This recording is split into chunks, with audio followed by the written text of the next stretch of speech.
O que você faria se descobrisse que o dinheiro que você gastou para o marido fazer uma viagem de homens com os amigos, na verdade pagou um fim de semana romântico na Europa com a amante que ele conheceu no OnlyFans? Essa mulher não só descobriu como decidiu dar uma resposta à altura. Ela trabalhou igual uma condenada por um ano inteiro sustentando a casa enquanto ele ficava no sofá jogando videogame. Pagou a viagem de $4.000 achando que isso ia motivar ele a se reerguer. Em vez disso, ele usou o dinheiro para comprar um terno de grife e levar a outra para jantar em Barcelona. Mas ela não ficou em casa chorando. Ela foi atrás. Pegou um avião, rastreou a localização dele, entrou no restaurante e deu um espetáculo digno de cinema. Bofetada na cara do marido, taça de vinho na cara da amante, papelada do divórcio na mesa e tudo filmado. A vingança não parou por aí. O ex-marido acabou com uma dívida de $15.000 no cartão, perdeu a casa e viu a vida desmoronar. Eu sou o Capitão Reddit. Essa história tem traição, vingança fria e um final que vai fazer você aplaudir de pé. Vamos a ela.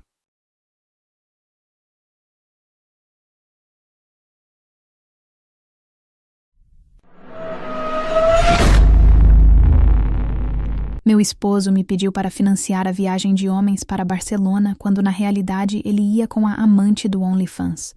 Mas eu viajei com os papéis do divórcio para arruinar as férias dele. Eu, de 34 anos, me casei com meu esposo, Bruno, há quase 5 anos. Nos conhecemos por amigos em comum num churrasco. Namoramos cerca de 3 anos e meio antes de casar. Os primeiros anos do nosso casamento foram normais no melhor sentido. Não brigávamos muito porque não havia muito pelo que brigar. Ambos trabalhávamos em tempo integral e dividíamos a maioria das despesas de casa. Falávamos de filhos de vez em quando, mas nunca sentimos pressa em formar uma família. Compramos uma casa de 3 quartos nos arredores por volta dos 2 anos de casados. A hipoteca ficou principalmente no meu nome porque minha pontuação de crédito era melhor. E eu tinha mais tempo de trabalho. Bruno contribuiu com a entrada e concordamos em dividir os pagamentos mensais. Tudo começou a mudar há cerca de 14 meses, quando Bruno perdeu o emprego. A empresa fez demissões e ele foi parte da segunda leva de cortes. Ele recebeu uma indenização que nos sustentou por alguns meses. Eu disse para ele tirar um tempo para encontrar algo bom, em vez de aceitar a primeira coisa que aparecesse. Ele pareceu grato pelo apoio e no primeiro mês ficou atualizando o currículo e se candidatando a várias vagas. Mas os meses se alongaram e a indenização acabou. Bruno começou a pegar trabalhos freelancer aqui e ali. O problema era que esses projetos pagavam talvez 1/4 do que ele ganhava antes. Eu comecei a cobrir o pagamento completo da hipoteca, além da maioria das contas e da comida. Eu esperava que fosse temporário e que ele logo encontrasse algo. O que mais me incomodava não era o dinheiro, mas como ele passava os dias. Ele acordava umas 10 ou 11 da manhã, enquanto eu saía para trabalhar às 7.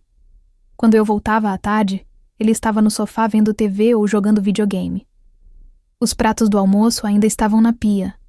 A roupa que eu pedi para ele dobrar continuava na cesta. Eu pedia se ele podia ajudar mais em casa, já que tinha mais tempo livre. Ele concordava, melhorava por 1 ou 2 dias, e depois voltava ao mesmo padrão. Sugeri que ele fizesse cursos online para melhorar as habilidades. Ele dizia que sim, mas nunca fazia. Isso se arrastou por semanas. Eu trabalhava semanas de 50 horas e chegava numa casa bagunçada, com um marido que parecia feliz em me deixar carregar tudo sozinha. Meu salário cobria todas as contas essenciais e o dinheiro freelancer dele ia para os gastos pessoais e entretenimento dele. Eu comecei a sentir ressentimento só de chegar em casa. Eu estacionava na garagem e ficava no carro alguns minutos antes de entrar, porque sabia o que me esperava. Há uns 3 meses, Bruno mencionou que queria viajar. Disse que uns amigos da universidade estavam planejando uma semana de homens em Barcelona.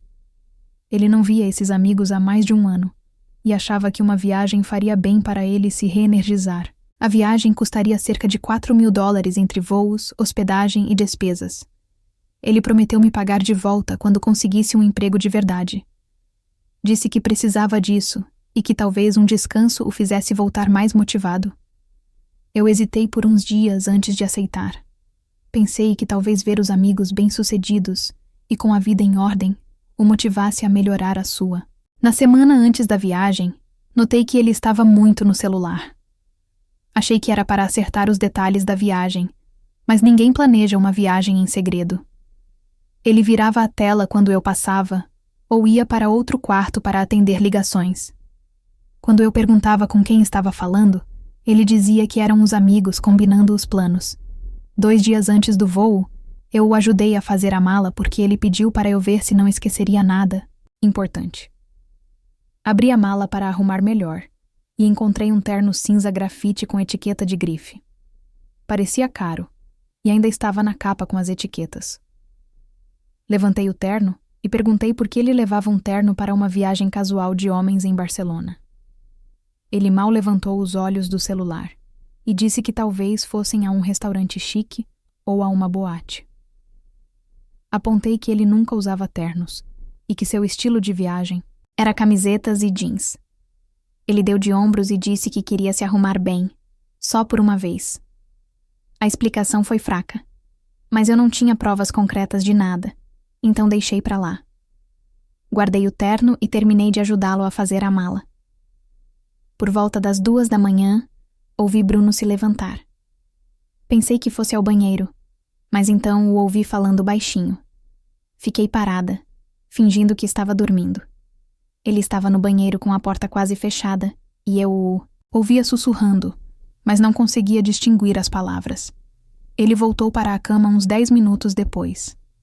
Esperei ele dormir para me levantar. Fui até a cozinha e peguei um copo d'água. Minhas mãos tremiam enquanto segurava o copo. Voltei para a cama, mas não dormi o resto da noite. Na manhã seguinte, no café da manhã, perguntei com quem ele estava falando às 2 da manhã. Ele me olhou, confuso, e disse que eu devia estar sonhando, porque ele não tinha feito ligação nenhuma. Insisti que o ouvi sussurrando no banheiro. Ele disse que eu provavelmente ouvia algo de outro apartamento ou que a TV estava ligada. Ele foi para o aeroporto na tarde seguinte. Naquela noite, Bruno dormiu cedo por causa do fuso horário e do voo madrugador. O MacBook dele estava na mesa onde ele deixou depois de fazer algumas coisas da viagem antes de sair. Eu peguei e comecei a vasculhar as mensagens e e-mails. No começo não encontrei nada estranho. Depois notei um contato salvo como esposa com um emoji de coração. Por um segundo achei que talvez fosse eu com um apelido carinhoso, mas meu contato estava com o meu nome completo. Abri aquela conversa, que datava de uns 5 meses atrás. A mulher se chamava Yaris, ou outro nome qualquer de vagabunda, não me lembro bem. Desculpa se você se chama Yaris, mas foi o que pensei na hora. Ela tem pouco, mais de 30 anos. Pelas fotos, eles estavam planejando aquela viagem para Barcelona há semanas. Ela o chamava de bebê e amor, a cada 2 mensagens. Ele respondia com o mesmo carinho. Falavam onde iam comer e qual quarto de hotel reservaram. Tinha fotos que ela mandou e que eu fechei na hora, porque você já imagina o tipo de foto. Numa mensagem, Yaris me chamou de a outra mulher, e os dois riram com emojis. Guardei todas as informações que encontrei. Revisei os extratos do cartão dele e vi cobranças desse serviço de assinatura chamado OnlyFans. Quem estamos enganando? Todo mundo sabe o que é. Investigando mais, vi que ele estava assinando a página da Yaris há quase 8 meses. Ele tinha gasto mais de $2.000 no conteúdo e mensagens privadas dela durante esse período. Dinheiro que saía da conta conjunta ou do que ele ganhava nos freelances. Fiquei em choque com toda aquela informação, mas perto da meia-noite meu cérebro voltou a funcionar. Pesquisei um advogado de divórcio, e foi a primeira coisa que fiz pela manhã. Nos reunimos e expliquei toda a situação. Também disse que planejava entregar os papéis durante a viagem dele. Não havia nada que eu pudesse fazer para cancelar a viagem agora. Já estava tudo pago há semanas. Mas se eu pudesse arruinar as férias dele com a vagabunda, eu ia tentar. Não dava tempo de preparar os papéis oficiais do divórcio, mas consegui com ele uns papéis preliminares, aqueles que dizem que vamos viver separados antes do divórcio oficial. Reservei um voo e fui embora com meus papéis. Viajei 3 dias depois que Bruno foi embora. Então ele teve bastante tempo com Yaris durante esse período. No voo não dormi quase nada, só pensando em como arruinar a viagem dele da melhor forma possível. Acho que respondi mal uma aeromoça, porque me lembro que ela perguntou se eu queria algo para beber e eu respondi com mau humor. Depois pedi desculpas, mas nem sei se isso realmente aconteceu. Aterrissei em Barcelona à tarde e peguei um táxi para o hotel. Reservei num lugar a uns 10 minutos de onde Bruno estava hospedado. Fiz o check-in e imediatamente comecei a rastrear a localização dele. Tínhamos compartilhado localização anos atrás por segurança, e ele nunca desativou. Consegui ver claramente em qual hotel ele estava. Tomei banho, me troquei e peguei outro táxi para o hotel dele. Me sentei no saguão fingindo ler uma revista. Depois de quase 1 hora, eu os vi descer juntos no elevador. Bruno usava aquele terno cinza ridículo, e Yaris estava com o braço enlaçado no dele. Ela ria de algo que ele disse. Passaram por mim sem me notar, porque estavam muito ocupados um com o outro. Esperei uns 30 segundos e o segui para fora. Eles entraram num táxi e eu entrei no táxi atrás. Disse ao motorista para seguir aquele carro. Ele me olhou estranho, mas obedeceu. Dirigiram uns 15 minutos até parar num restaurante no bairro Gótico. Parecia caro, com toalhas brancas à vista pelas janelas e enfeites na entrada. Esperei 10 minutos antes de entrar. Falei com o anfitrião que ia encontrar alguém e me sentei no balcão para esperar. O lugar tinha luz baixa e velas em cada mesa. Eu os vi numa mesa no canto. Bruno estava de costas, mas Yaris olhava para ele de frente. Ela segurava a mão dele sobre a mesa. Para o meu plano, eu precisava que eles já tivessem pedido as bebidas. De preferência, algo que ardesse nos olhos. Fui direto para a mesa deles e fiquei parada até que Bruno levantou os olhos. A expressão dele passou de confusão para reconhecimento, depois um sorriso e finalmente pânico puro em uns 3 segundos. Ele soltou a mão de Yaris como se tivesse queimado. Yaris olhou entre nós dois tentando entender o que estava acontecendo. No começo eu não disse nada. Só olhei para Bruno até ele abrir a boca para falar. Antes que ele pudesse dizer uma palavra, eu dei uma bofetada nele. Várias pessoas se viraram para ver o que estava acontecendo. Yaris começou a se levantar para fugir. Peguei a taça de vinho dela e joguei no rosto dela. Ela gritou e a maquiagem começou a escorrer pelo rosto. Bruno ficou paralisado na cadeira. Peguei meu celular e comecei a gravar os dois. Yaris tentava se secar com um guardanapo, e Bruno só me olhava de boca aberta. Uma azeitona teria sido perfeita para ele engasgar e morrer, o maldito porco. Eu disse para eles sorrirem para a câmera, porque aquilo ia ser enviado para todos que conheciam. O gerente se aproximou e perguntou o que estava acontecendo. Expliquei que acabava de descobrir meu marido, em férias românticas com a amante, férias que eu paguei, e que estava ali para entregar os papéis do divórcio. Tecnicamente não eram os papéis finais, mas o drama se desfaria se eu explicasse o que realmente eram. O gerente olhou para Bruno e perguntou se era verdade. Bruno não respondeu. Ele tomou aquilo como um sim. O gerente me pediu para fazer rápido e depois ir embora. Tirei os olhos de Bruno. Informei que estava voltando para casa rapidamente. Então as coisas dele estariam no jardim quando ele voltasse, e ele deveria procurar outro lugar para ficar. Então me virei para Yaris e perguntei se a casa de vagabunda dela tinha espaço para um infiel mentiroso. Não obtive resposta, mas pelo menos ela não pode dizer que eu não tentei encontrar um lugar para ele ficar. Voltei para o meu hotel e enviei o vídeo para os pais de Bruno, para a irmã dele e para os 2 irmãos. Incluí uma mensagem explicando o que aconteceu e que eu ia pedir o divórcio. Em menos de 1 hora comecei a receber respostas. A mãe dele me ligou chorando e pedindo desculpas. O pai mandou mensagem dizendo que estava enojado. A irmã perguntou se podia ajudar em alguma coisa. Os irmãos disseram que iam conversar com ele quando o vissem. Também enviei o vídeo para meus pais, com uma explicação mais longa. Meu pai ligou na hora e perguntou onde eu estava. Quando eu disse que estava em Barcelona, a conversa durou um bom tempo, porque tive que explicar tudo em detalhes. O vídeo não era suficiente. No total, fiquei em Barcelona umas 8 horas. Quando aterrissei, fui direto para casa e comecei a empacotar as coisas de Bruno. Quer dizer, para você ter ideia, comecei a jogar toda a vida dele no jardim. Roupas, o videogame, os livros, tudo o que era dele. Depois joguei umas caixas em cima, para que quando ele viesse pudesse guardar as coisas ali. Mas eu não ia fazer o trabalho sujo. Jogar tudo era a parte divertida. Depois chamei um chaveiro e troquei todas as fechaduras. Bruno apareceu 2 dias depois. Ele teve que encurtar a viagem. Não sei quem pagou, mas tenho certeza de que não usou meu cartão porque liguei para a operadora. Talvez a vagabunda da Yaris tenha pago as passagens com algumas das gorjetas dela. Ele tentou abrir a porta, não conseguiu. Que pena. Ficou tocando a campainha sem parar, e depois começou a bater na porta. Respondi através da porta que ele tinha 1 hora para pegar tudo ou eu ligaria os aspersores. Ele exigiu saber o que tinha feito e por que as coisas dele estavam do lado de fora. Lembrei que eu pagava a hipoteca e que ele não morava mais ali.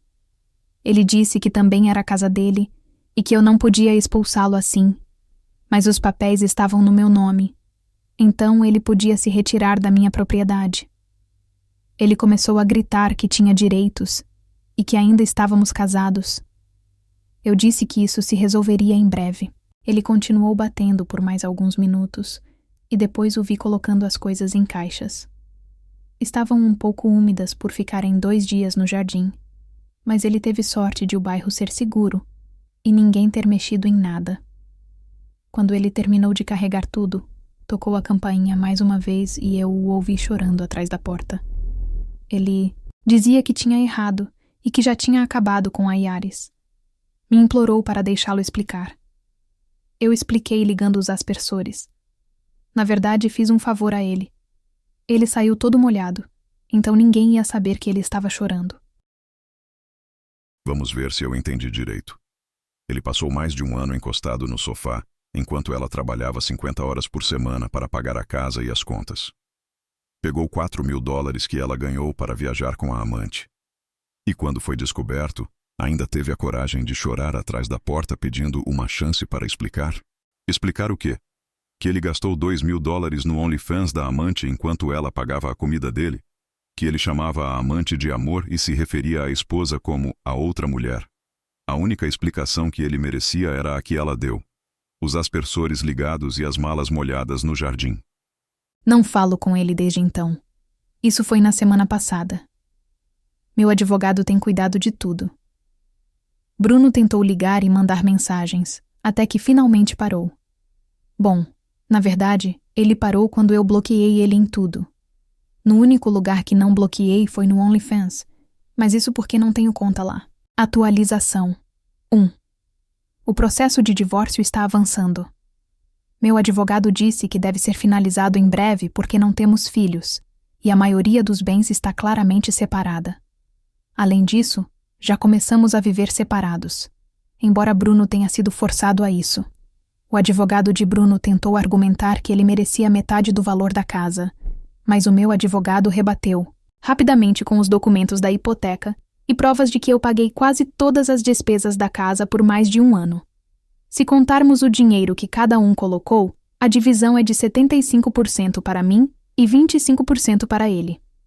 Ele está sugerindo pensão conjugal, mas no máximo ele vai conseguir os 25% que ele pagou. E só para não termos que ouvir mais ele falar. Na semana passada, recebi uma solicitação de mensagem no Instagram de uma conta cuja foto de perfil era da Yaris.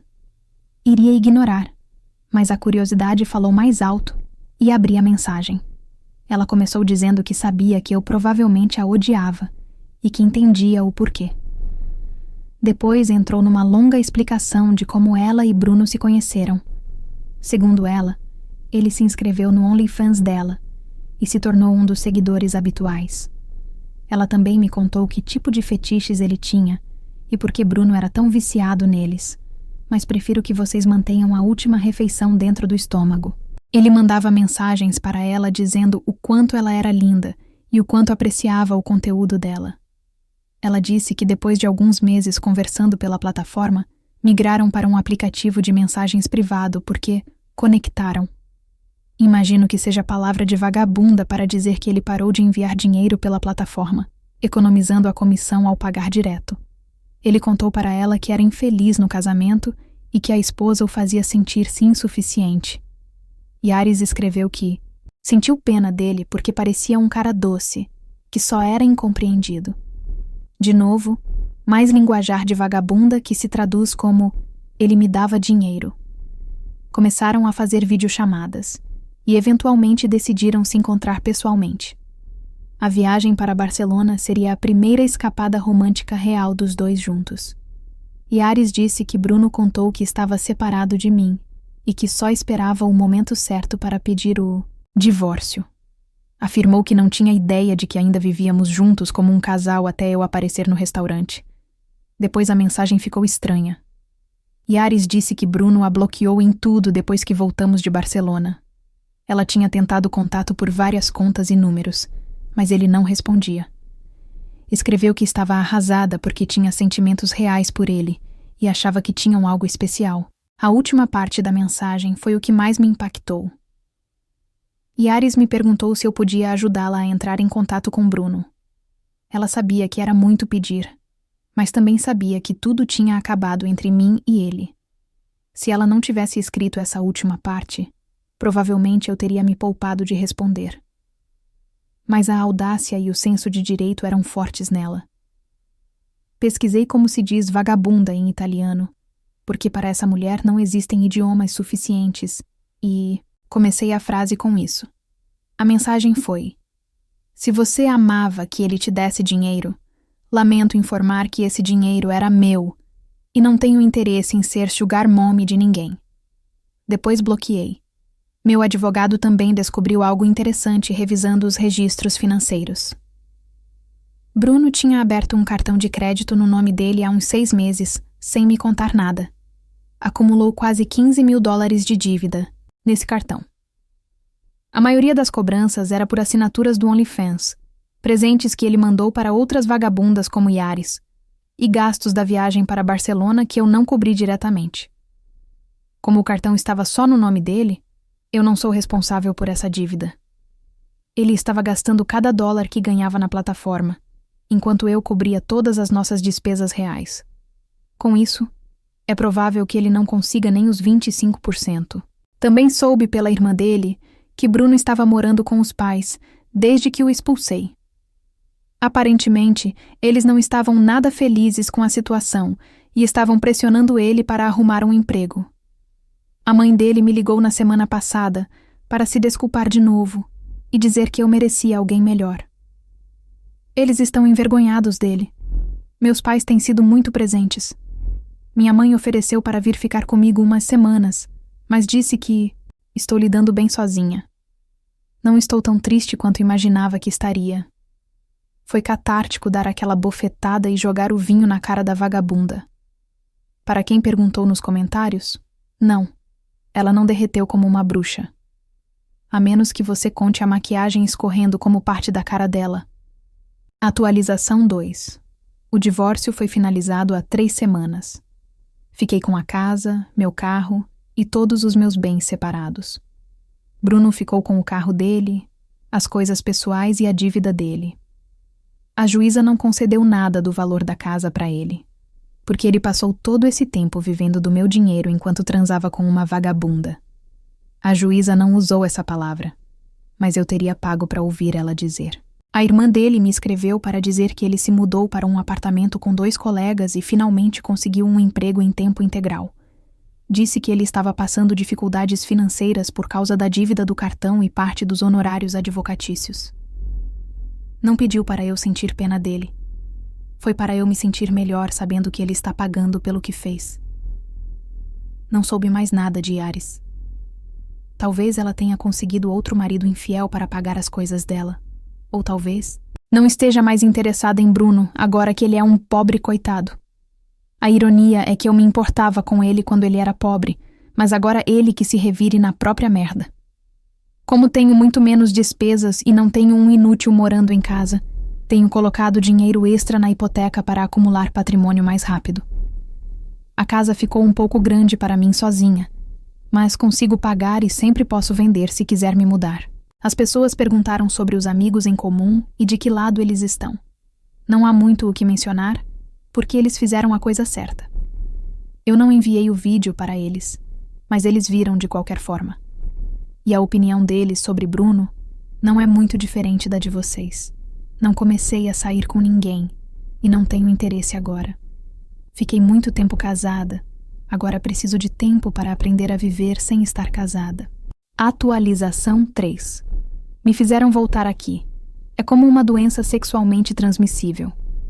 Acho que essa analogia não saiu tão bem quanto eu queria, mas foi assim que achei adequado começar. Bruno tem uma. Conversei com um dos irmãos dele há um mês e ele me atualizou sobre a família. Ele me contou muitas coisas pessoais, mas algo em particular sobre Bruno. Ele estava saindo com uma mulher que começou a ter alguns sintomas e fez um check-up de rotina. Ela pegou algo de Bruno. Pela janela de transmissão e porque ele tinha sido o último parceiro sexual dela há muito tempo, ele era a fonte. Ele não apresentava sintomas, mas fez o exame e tem a doença. Não tem cura, então ele só precisa esperar desaparecer sozinho, sem colocar o negócio dele em outra mulher por um tempo. Essa mulher terminou com ele depois de perguntar ao irmão como ele poderia ter sido infectado, porque Bruno se recusava a contar os detalhes. Felizmente, ela ainda tem o vídeo. Foi mais fácil explicar assim. A mulher queria processá-lo, mas não consegue provar negligência porque ele não sabia. Na verdade, o maldito bastardo não tem sintomas visíveis. Agora ele sabe, e se fizer isso de novo com outra mulher, aí sim pode ser processado. Não sei se Yaris foi quem o infectou. Pelo que vi, ela não está ativa na plataforma há meses. Não sei o que isso significa. Talvez ele tenha pegado de outra vagabunda naquela época ou depois. Eu fiz os exames e estou limpa. Ainda penso naquele dia em Barcelona. Se eu tivesse uma azeitona perto quando ele estava de boca aberta, o mundo seria um lugar melhor. Edição 1. Sei que Bruno pode usar proteção e ter relações de qualquer forma. Não foi minha intenção dar uma aula sobre o assunto na publicação, só contar o que aconteceu. Edição 2. Passaram alguns meses. Isso provavelmente caberia melhor numa nova atualização, mas não é muita coisa. Bruno desenvolveu câncer por causa da DST e está em tratamento. Detectaram cedo porque, segundo os irmãos, ele está com muito medo desde que descobriu e fazia exames o tempo todo. Não vou fazer atualizações sobre isso. Não quero transformar minha história na crônica oncológica do meu ex. Só espero que alguém veja isso aqui. Resumo da ópera.